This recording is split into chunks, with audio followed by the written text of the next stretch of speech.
Hey y'all, welcome back. Welcome back. Some of you guys have been to the channel before, and some of you guys are newcomers. If you are a newcomer, my name is Erikia, and this is the Mental Empowerment Channel. Today, I wanted to focus on talking about trauma. Trauma is something that we all deal with. Trauma is something that we all have.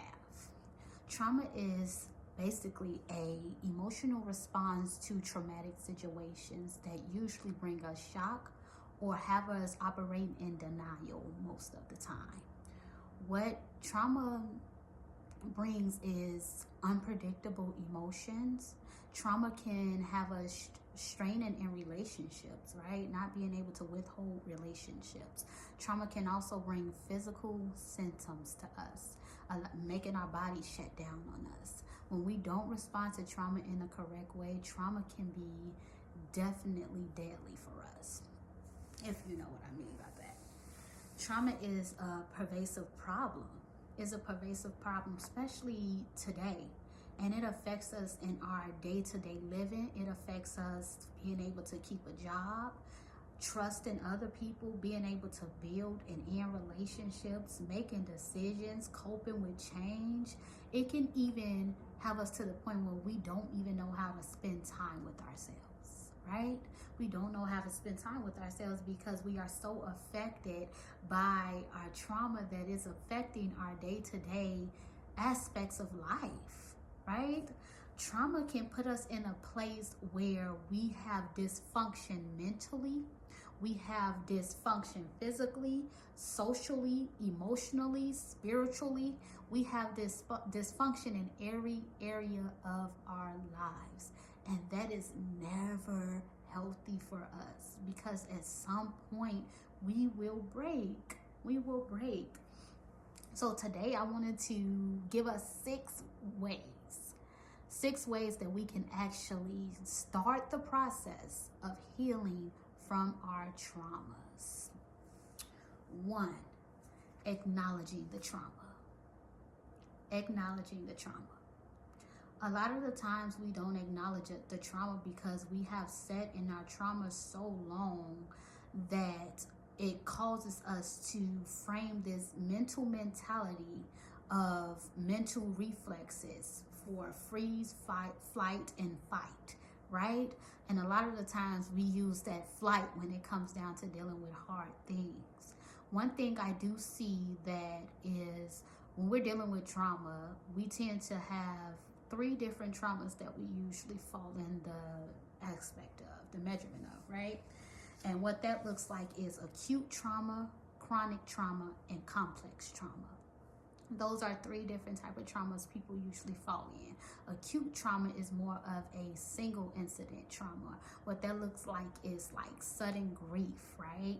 Things that happen unexpectedly right then and there. Maybe that can be domestic violence, sexual abuse, natural disasters.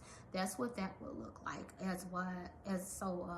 Chronic trauma looks like prolonged, repeated things that have happened to you, things that have been prolonged along the way, things that you may have been dealing with since a child, right?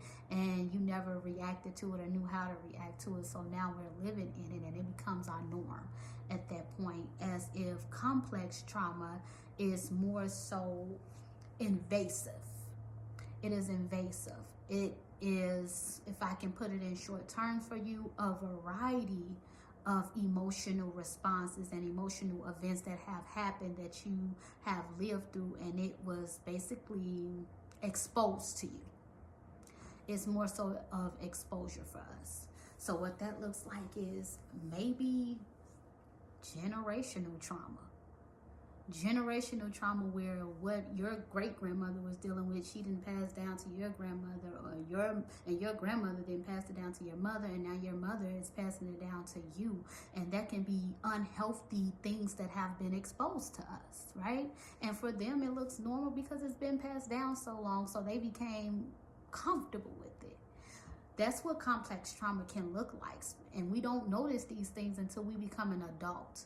till we become an adult and we really start dealing with our own things, and we start feeling those feelings that I'm sure they felt, but they had someone in their ear telling them it was okay, right? So we deal with multiple different types of trauma, and we deal with them in that mindset of freeze, flight, or fight. And that is the wrong reaction, right? So what we want to do is we want to react healthy. We can't stop the trauma. We can't change anything. We can't erase it, right? But what we do want to do is we want to live within our full self. We want to live in a wise mind. We want to live mentally healthy, right? So acknowledging that trauma is one way that we can start the process. If you don't know something, you can approach it, right? 2, being willing to accept support. This one, when I was literally thinking and I was researching and I was just talking to myself for a minute, I said, wow, growing up, accepting support looked at like going to grandma about it. Whatever grandma said goes, right? Going to the people in our household when we heard that don't trust those people on the outside, don't trust those therapists. Look, y'all, accepting support look like proper therapy. Proper therapy is something that we lack. A lot of communities lack proper therapy, and I believe that is why mentally we are drowning. Proper therapy. Please, y'all, please do not go to Pookie for therapy. Do not go to Kiki from down the block for therapy. Proper therapy.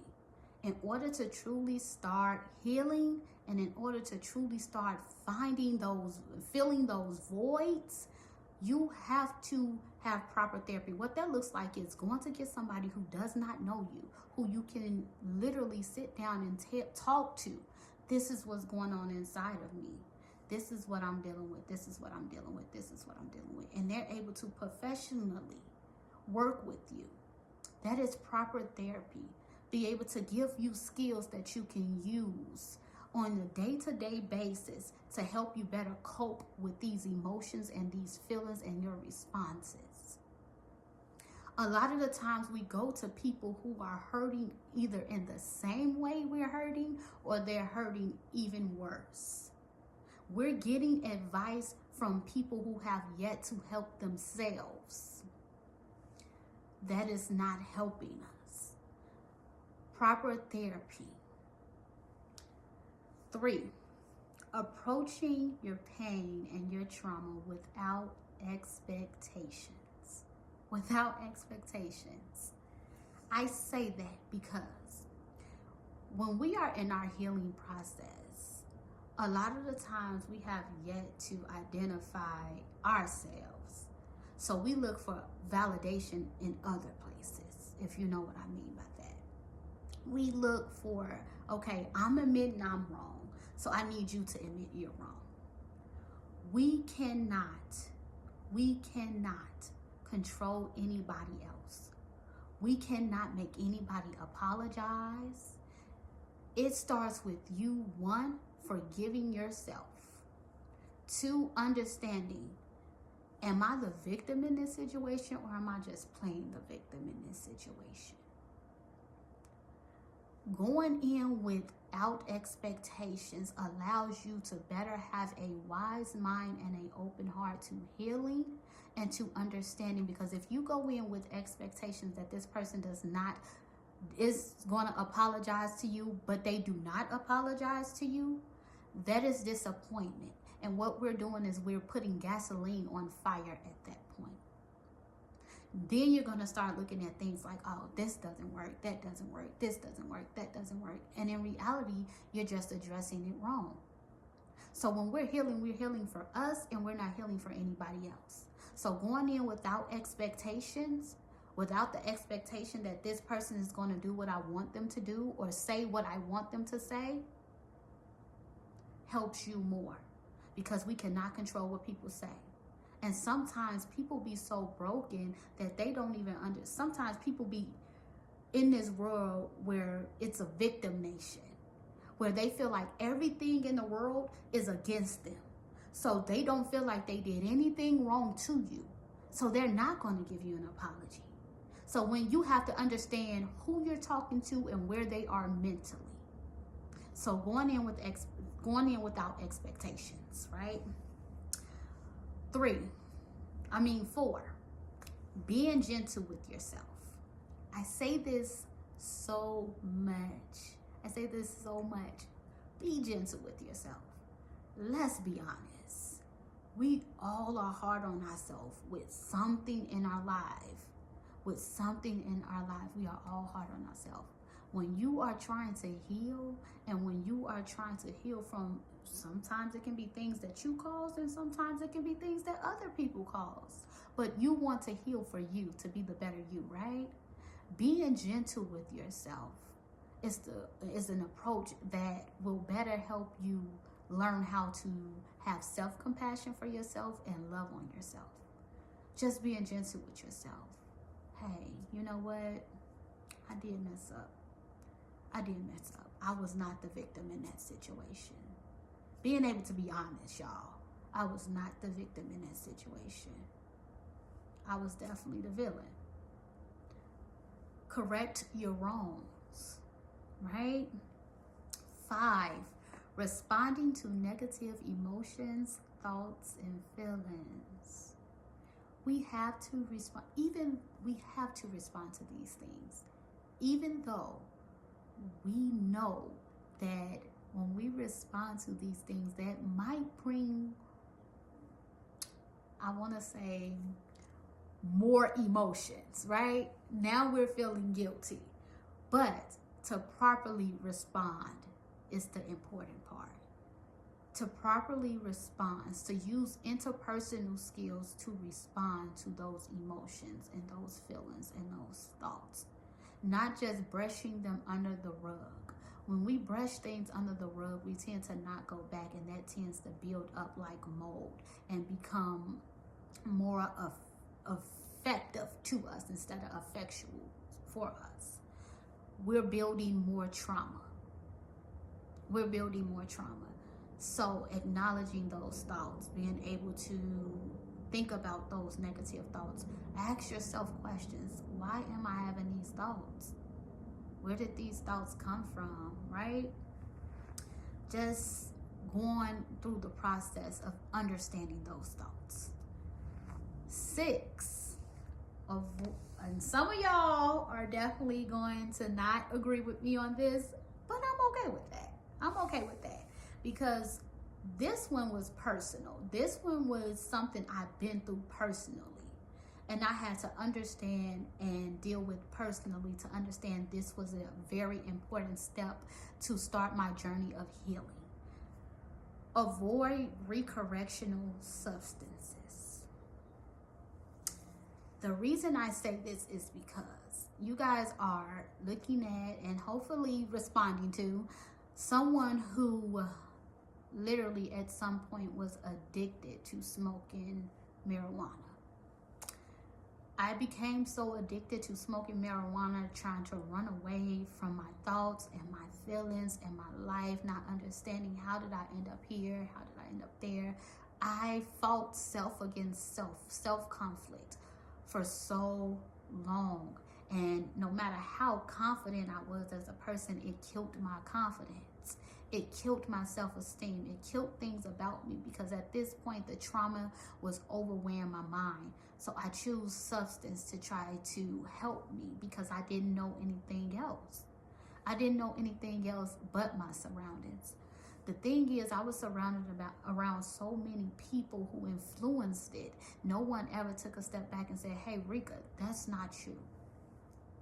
I became addicted to literally smoking marijuana just to ease the pain. I felt like I didn't have anybody to talk to. And what I didn't understand out of that was the marijuana only allowed me to run away from my problems for just a moment.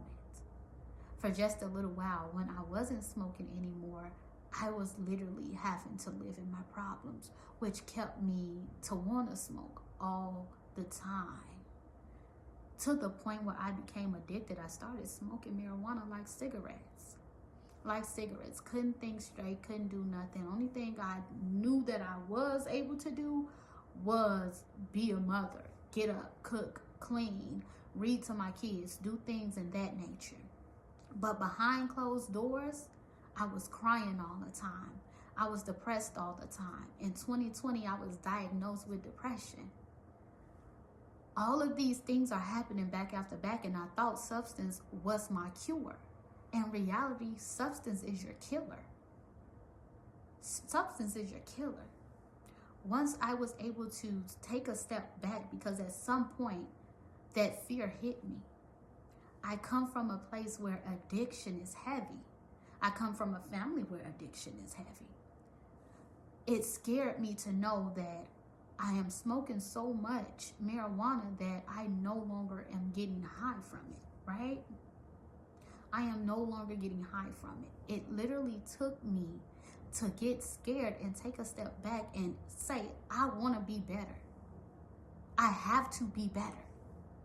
To understand this is not helping me. Some things that we love so much, because I thought I loved it, and in reality, it was just my crutch. Some things we're going to have to let go in order to be the best us. I have to say this. Having material things and having money and being able to boast about the things that you have still does not give us you. It is not the best you. It shows us your hustle, but it doesn't show us who you are. And a lot of times we get lost in material things. A lot of the times we get lost in those things. And quite frankly, marijuana was one of the things that I felt like was my thing. This is mine, leave me alone, right? Whole time I was just lost. So being able to identify that and let that go, so that you can think more in a wise mind, will help you. Having a sober mind helps you better face those situations and get an understanding and comprehend exactly what happened in those situations. I hope this video have helped someone. Definitely like, share, subscribe to the page. And definitely tell me your feedback. Tell me what you think about this. I'll see you guys next video. Have a good week.